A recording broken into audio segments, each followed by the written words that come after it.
My fiancé's lawyer sent an outrageous prenup demanding I waive all rights. I politely refused to sign. She called off the wedding via text. I'm 35. Chloe's 32. We'd been together 4 years, living in my house for 2. The house I bought 3 years before I even met her. Wedding was 3 months out. Invitations mailed, deposits paid, all $28,000 worth, straight from my account. Chloe worked in marketing, made decent money. I'm a freelance coder with some successful apps. We talked about finances before, joint account for bills, keep separate accounts too. Seemed normal, seemed fair. Then last Tuesday, an email lands in my inbox. Not from Chloe, from Alistair Finch, attorney at law. Subject line, prenuptial agreement, Mark Sterling. My stomach dropped. We never discussed a prenup, not once. Those casual, what if something happened conversations, sure. But lawyers, formal documents, never. I opened the PDF. This wasn't a prenup. This was a financial execution plan. The highlights: my premarital assets, house, investment portfolio, stayed mine. Fine, that's standard. Her premarital assets, some savings, a car with payments, stayed hers. Also fine. Then the bomb dropped. Any assets accumulated during marriage, regardless of who earned them, would be her separate property in a divorce. My future income, hers. Joint purchases, hers. Everything. I'd have to waive all rights to spousal support forever. Didn't matter if we were married 1 year or 20. But wait, there's more. A clause specifically targeting my coding work. Anything I developed during marriage, apps, programs, even updates to existing projects,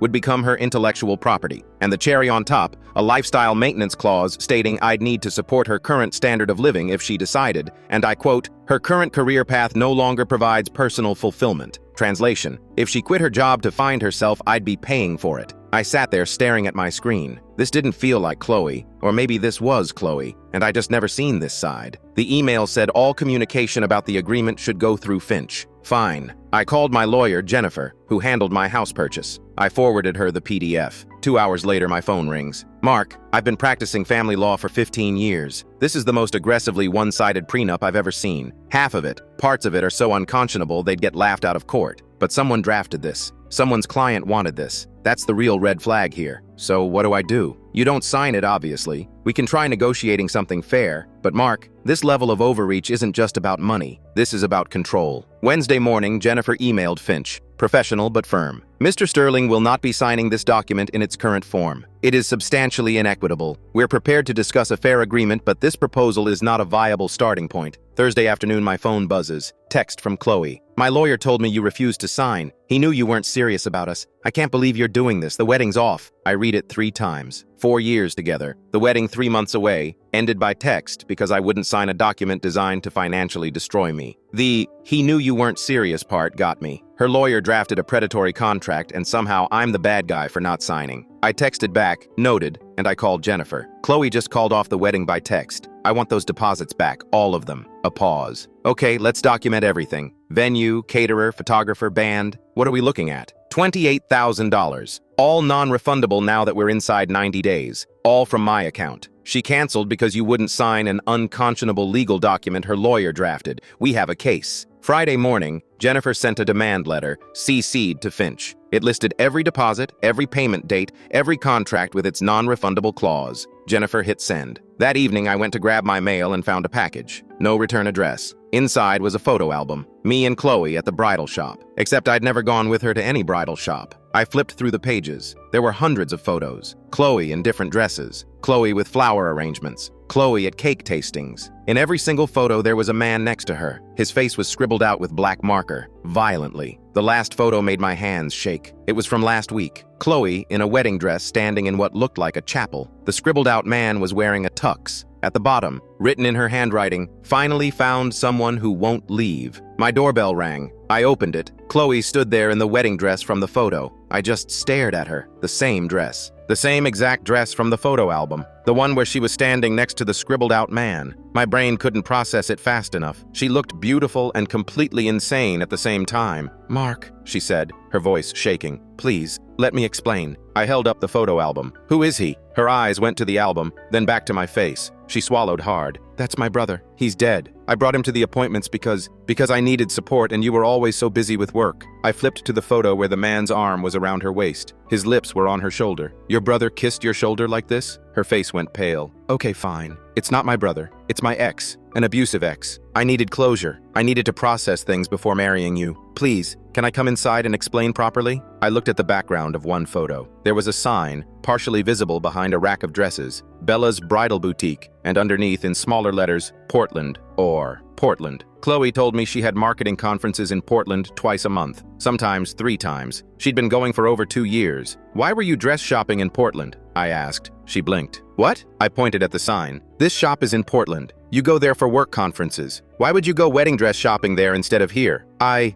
was there anyway, so I just looked around. It's not a big deal. You brought your ex-boyfriend to look at wedding dresses while you were at a work conference? Her mouth opened, closed. Mark, you're twisting everything. I pulled out my phone. A quick search gave me the number for Bella's Bridal Boutique. I dialed. Chloe's eyes went wide. Wait, what are you doing? A cheerful voice answered. Bella's Bridal, this is Monica. How can I help you? Hi, Monica. This is Mark Sterling. I'm just calling to confirm my fiancée Chloe's final fitting appointment. I wanted to make sure I had the right date. Chloe lunged for my phone. I stepped back. Monica's voice brightened. Oh, Chloe. Yes, she's one of my favorites. But actually, she already picked up her dress last week for her wedding this Saturday to Trevor. Are you a groomsman? I don't have any more fittings scheduled for her. The world tilted. This Saturday? Yes. Tomorrow, actually. It's Saturday now, past midnight here. She was so excited. The ceremony's at that little venue on Hawthorne Street, the one with the garden. So romantic. Right, I managed. Thanks. I hung up. Chloe stood frozen in her wedding dress on my doorstep. Trevor, I said. She didn't deny it. Her face just crumpled. I pulled up Instagram on my phone, searched Trevor Portland, added Chloe to the search. His profile popped up, third result, public account. I scrolled, 3 years of photos. Trevor and Chloe at Powell's Books. Trevor and Chloe hiking in Forest Park. Trevor and Chloe on a couch that wasn't mine, in an apartment that wasn't mine. His arm around her, her head on his shoulder.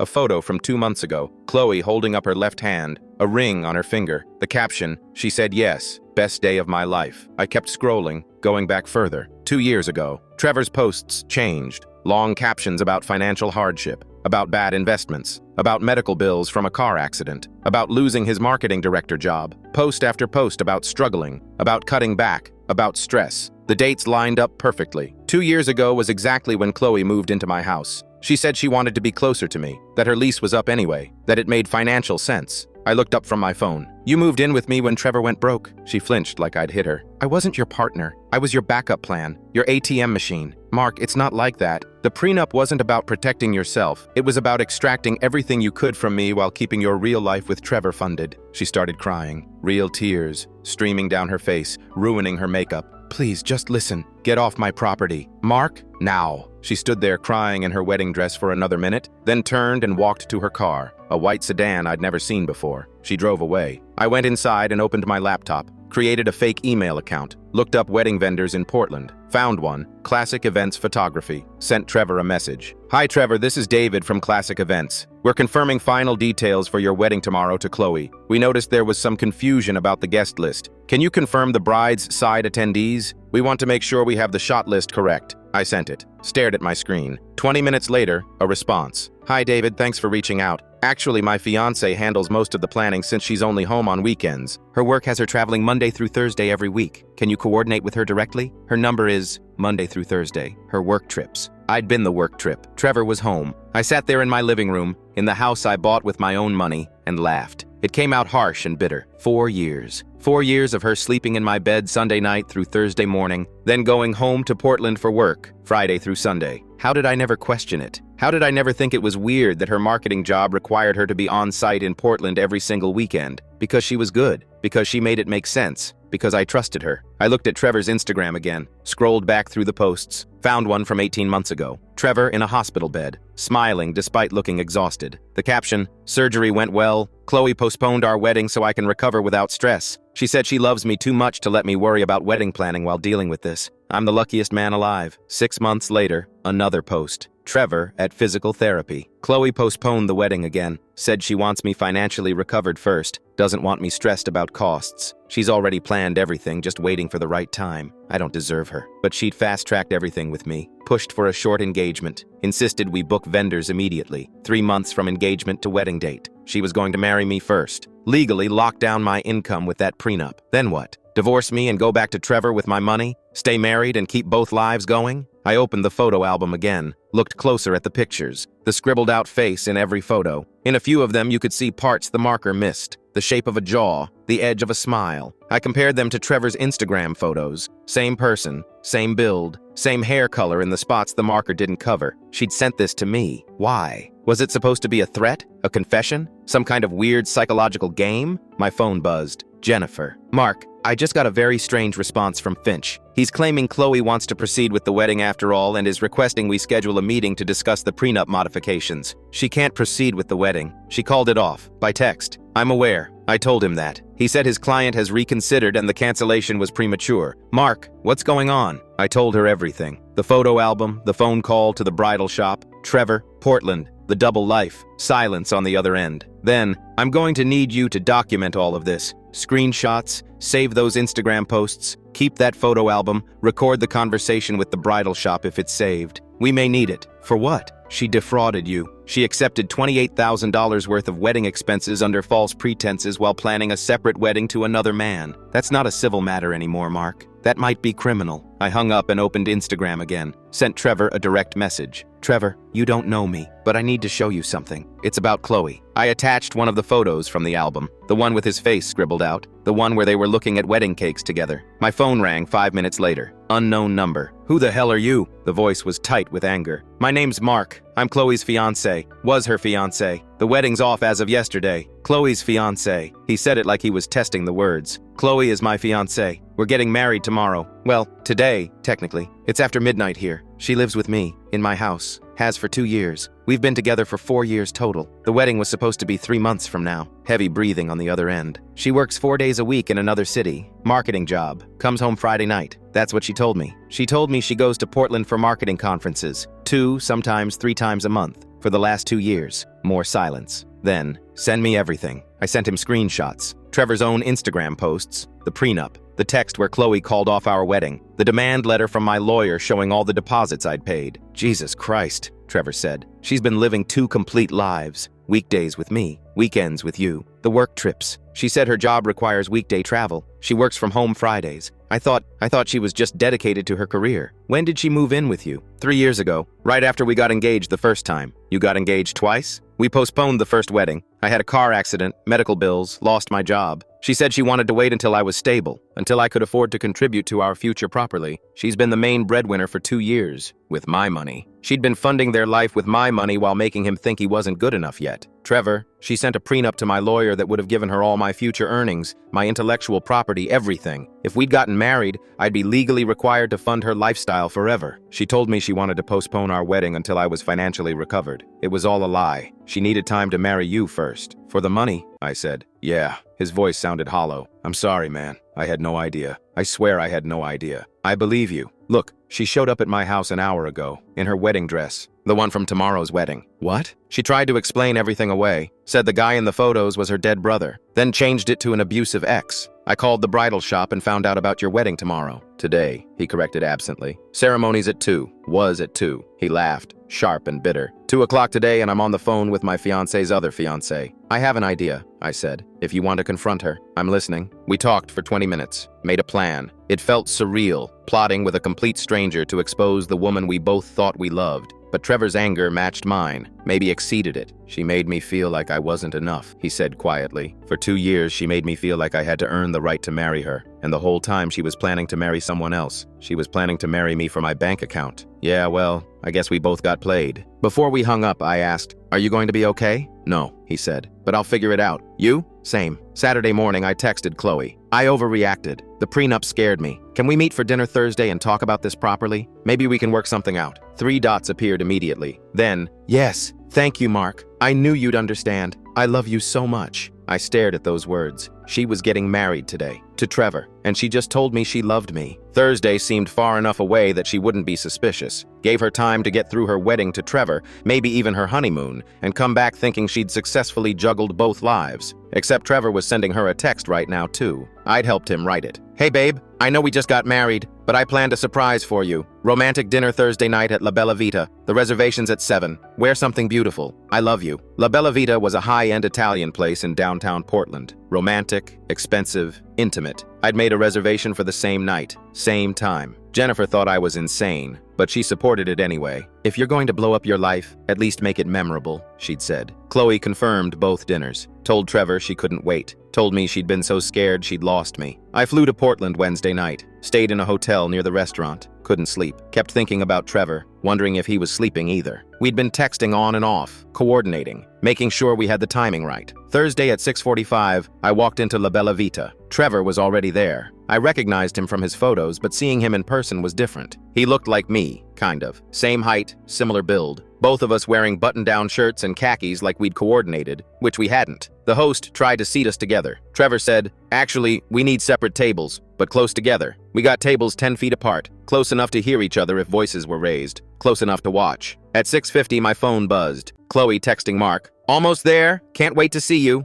Trevor's phone buzzed. He showed me the screen. Chloe texting Trevor, "Running a few minutes late. Love you." At 7:03, Chloe walked in. She was wearing a blue dress, her hair curled, makeup perfect. She scanned the restaurant, saw me at my table, and her face lit up. She started walking toward me. Trevor stood up. Chloe stopped mid-step. The color drained from her face. I set the photo album on the table, the one she'd sent me. Trevor just stood there, 10 feet away, staring at her. "We compared schedules, Chloe," Trevor said. His voice was steady, but I could hear the rage underneath. Monday through Thursday with him, Friday through Sunday with me. 2 years. Chloe's mouth opened, but nothing came out. She looked from Trevor to me and back again. Her hand went to her throat. "You told me you traveled for work," Trevor continued. "You told me we'd get married when I was stable, when I could afford to contribute to our future. You postponed our wedding twice because you said you loved me too much to let me stress about money. I picked up the prenup copy I'd brought, and you were planning to marry me first. For this, a legal document that would funnel everything I earn into your accounts while I waived all rights to anything."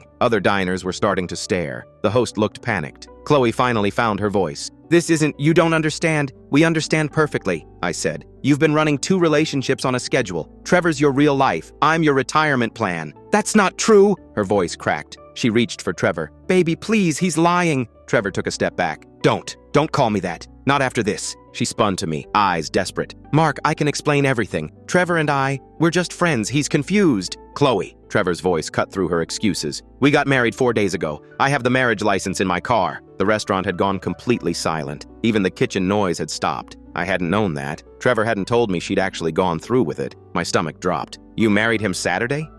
Yes, but I was going to get it annulled.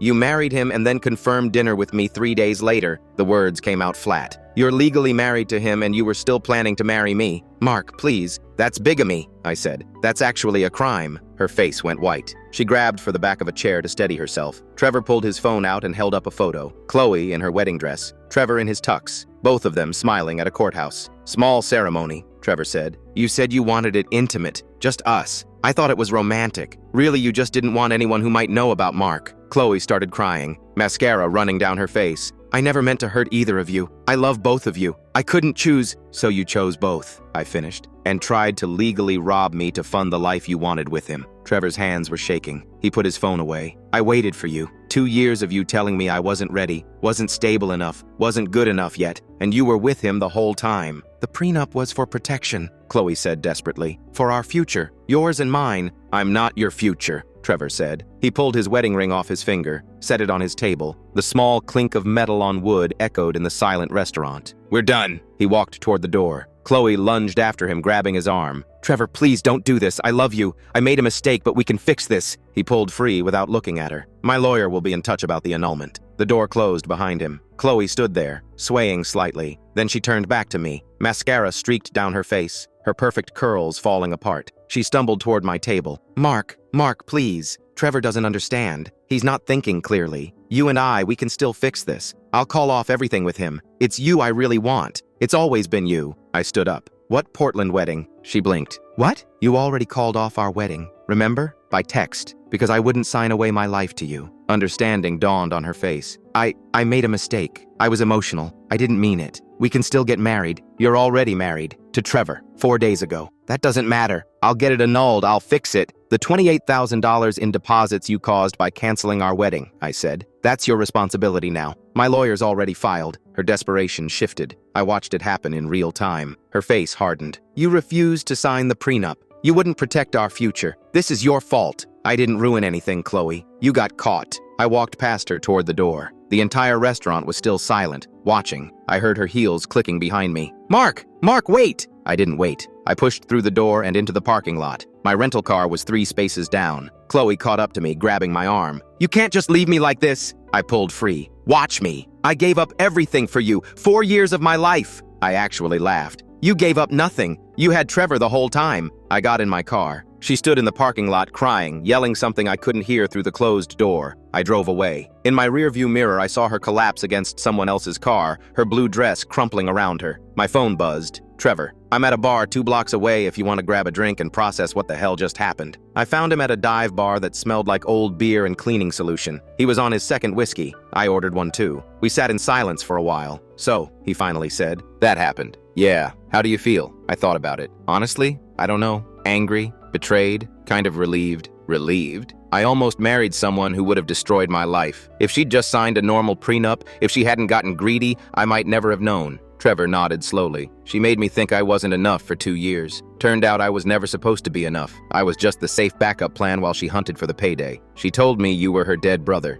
then her abusive ex. He laughed bitterly. Nice. What was I abusive about? Loving her too much? Working too hard to recover from an accident I didn't cause? The prenup targeted my coding work specifically. Anything I created during the marriage would become her intellectual property. She'd done research, knew exactly what she was going after. Jesus. Trevor finished his drink, ordered another. You think she actually loves either of us? I think she loves what we could give her. You gave her stability and someone who worshipped her. I gave her money. What a prize we won. We sat there drinking for another hour, comparing stories, finding all the little inconsistencies we'd both overlooked. The weekends, she told me she was at required corporate retreats. The weeknights, she told Trevor she was staying late at the office for a big campaign. She's really good at this, Trevor said. Like, scary good. If she'd just been a little less greedy, we'd both be married to her right now and neither of us would know. He shuddered. That's a horrifying thought. My phone rang. Unknown number. I answered. Mark? Chloe's voice, thick with tears. Please, I'm sorry. I'm so sorry. I never wanted to hurt you. Where are you? I'm at your house. Well, our house. I need to talk to you. Please come home. That's not our house. That's my house. And I'm in Portland. What? Why? Coordinating with my lawyer. You're not welcome at my house, Chloe. Don't go back there. But all my things, box them up. I'll have them sent wherever you want. Mark, please. I have nowhere to go. Trevor changed the locks. He won't answer my calls. I need...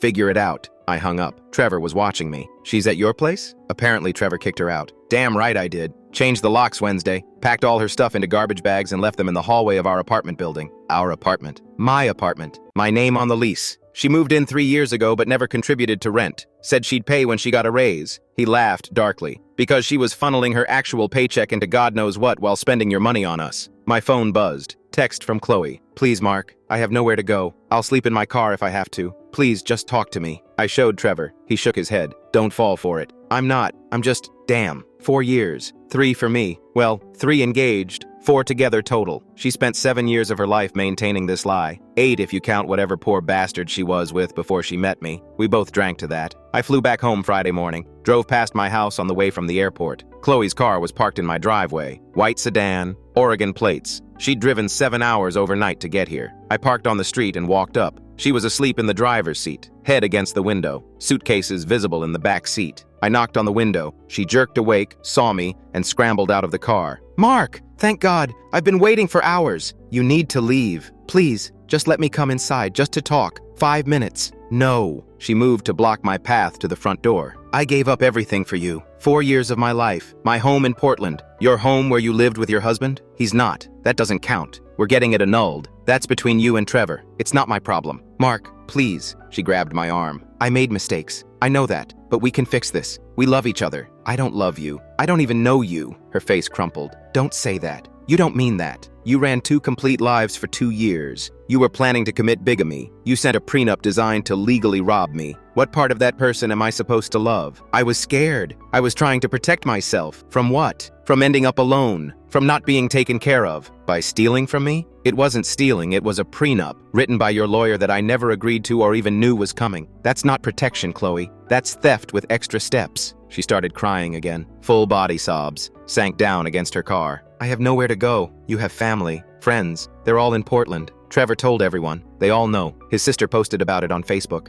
Everyone knows. I pulled out my phone. Sure enough, Trevor's sister had posted a long rant about manipulative people who deceive everyone around them. No names, but enough details that anyone who knew them would figure it out. The comments were brutal. That's not my problem. Mark, please, I'm begging you, just let me stay for a few days while I figure things out. No, I have nowhere else. Again, not my problem. I walked past her to my front door. She lunged up and blocked me again. I'm pregnant. I stopped, stared at her. What? I'm pregnant. 6 weeks along. I found out 3 weeks ago. I didn't know how to tell you. That's why I needed the prenup, to protect our future child. I watched her face carefully, looking for the lie. Does Trevor know? Panic flickered across her features. This has nothing to do with Trevor. Does Trevor know you're pregnant? Yes, I told him 3 weeks ago, but the baby could be yours. I pulled out my phone, called Trevor on speaker. He answered on the second ring. Yeah? Did Chloe tell you she's pregnant? Chloe lunged for my phone. I held it above her reach. Trevor's voice came through clear. Yes, 3 weeks ago, 6 weeks along. Said it was mine. She cried and said we needed to get married sooner. That's why we moved the wedding up. I wanted to wait, plan something bigger, but she said the baby changed everything. Silence. Chloe stood frozen, her face white. Is she there right now? Trevor asked. Yes. Tell her I'm filing for an annulment on grounds of fraud. My lawyer's handling it Monday. She says one of us is the father. Yeah, well, she's a liar. For all we know, there's a third guy we don't even know about. Or she's not pregnant at all. Chloe screamed. Actually screamed. Grabbed for the phone again. You bastard! You promised you'd be there for this baby! Trevor's bitter laugh came through the speaker. That was before I found out about Mark. Before I realized everything you've ever told me was a lie. Get a paternity test. Prove it's mine. Then maybe we'll talk about child support. Until then, leave me alone. He hung up. Chloe was sobbing, screaming, saying she really was pregnant, that one of us had to be the father, that we couldn't just abandon her like this. You've been lying about everything for 2 years, I said. Why would I believe this? Because it's true. I can show you the test. Test can be faked. I'll take another one right now. I'll go to the doctor with you. Even if you are pregnant, that doesn't mean it's mine. You were sleeping with Trevor all weekend every week. Statistics say it's probably his. We can do a paternity test. Not until the baby's born. I'm not doing one of those risky early ones. And even then, Chloe, I'm not sure I care. She stared at me like I'd slapped her. You don't mean that. You tried to steal my life. You were running 2 relationships simultaneously. You were planning to commit bigamy. If there is a baby, I genuinely don't know if I want to be involved. You can't just, I can. You made your choices. These are the consequences. I never meant to hurt anyone. She was screaming now, full volume. I was trying to have a good life. I was trying to be happy by lying to everyone around you. You don't understand what it's like. Trevor was broke. You were always working. I was stuck in the middle trying to make everyone happy. You weren't stuck in the middle. You created the middle. You built this entire situation. She broke down completely, collapsed against her car, sobbing so hard she was gasping. I never meant for it to go this far. It just kept getting bigger and I didn't know how to stop it. I almost felt sorry for her. Almost. You should go. Where? Where am I supposed to go? I don't know, Chloe, but you can't stay here. I walked past her into my house, locked the door behind me. Through the window, I watched her sit on my driveway, still crying, pulling out her phone. She made a call. I couldn't hear what she was saying. An hour later, she was still there, just sitting on the concrete, leaning against her car. I made dinner, ate it, watched TV. Every time I glanced out the window, she was still there. My phone buzzed. Text from her. I'm sorry. I know you don't believe me, but I am. I ruined everything. I didn't respond. Another text. I really am pregnant. I know you don't trust me, but it's true. Another. I'm scared. I don't know what to do. Another. Please, Mark. I know I don't deserve your help, but please. I turned my phone face down. At 9 p.m., I looked out the window again. Her car was gone. My phone buzzed. Trevor. She just called me 12 times in a row. Voicemails begging me to take her back, saying she'll do anything. I'm blocking her number. Good luck, man. I blocked her number too. Changed my locks Saturday morning. Sent Jennifer every screenshot, every photo, every piece of evidence I had. Monday morning, Jennifer called. Mark, I have news. The venue and caterer both agreed to refund your deposits. Apparently, Chloe called them over the weekend and said some things that made them very uncomfortable. They'd rather just return the money than deal with her. What kind of things? According to the venue owner, she showed up in person crying and said you'd forced her to call off the wedding because you were abusive. Then apparently changed her story 3 times in the same conversation until the owner asked her to leave. Jesus. The photographer won't refund, but honestly, $14,000 back out of 28? I'll take it. I would too. That afternoon, my doorbell rang. I looked through the peephole. A woman I didn't recognize. Middle-aged, tired-looking, holding a folder. I opened the door. "Can I help you? Are you Mark Sterling?" "Yes. I'm Ann Harrison, Chloe's mother. Can we talk?" I let her in. We sat in my living room. She looked around with sad eyes. "Chloe told me about you," she said. 4 years ago. Said she'd met someone wonderful. I was so happy for her." "Did she tell you about Trevor?" Her face fell. "Yes, 3 years ago. Said she'd reconnected with an old friend from college. I thought it was just friendship. I met him once. He seemed like a nice young man. They got married last Saturday." She closed her eyes. "I know. I was there. Small ceremony. She said you couldn't make it because of work. She never invited me. She was planning to marry me too, 3 months from now." Anne opened her folder, pulled out papers. "These are from Trevor's lawyer. Annulment papers. He served her yesterday. She came home and told me everything. All of it. I don't think she's slept in 2 days. Where is she now? At my house. In Seattle. She drove up Saturday night. She's a mess, Mark. I'm not excusing what she did. I'm horrified. But she's still my daughter. Why are you here? Because she says she's pregnant. She says it could be yours. Could be Trevor's too. I know. She told me. She's going to the doctor tomorrow for an official test. Blood work. If she really is pregnant, will you do a paternity test when the baby's born?" I thought about it. If she really is pregnant, yes. I'll do the test. If it's mine, I'll pay child support. But I want nothing else to do with her. Anne nodded. "I understand. I wouldn't either in your position. I'm just trying to make sure my daughter doesn't completely destroy what's left of her life. That ship might have sailed. I know." She stood to leave, handed me a business card with her phone number. "If you need to reach her, go through me. Please don't contact her directly. She's not stable right now. I already blocked her number." "Good. Keep it that way." After she left, I sat in my living room and tried to process everything. 4 years, $28,000,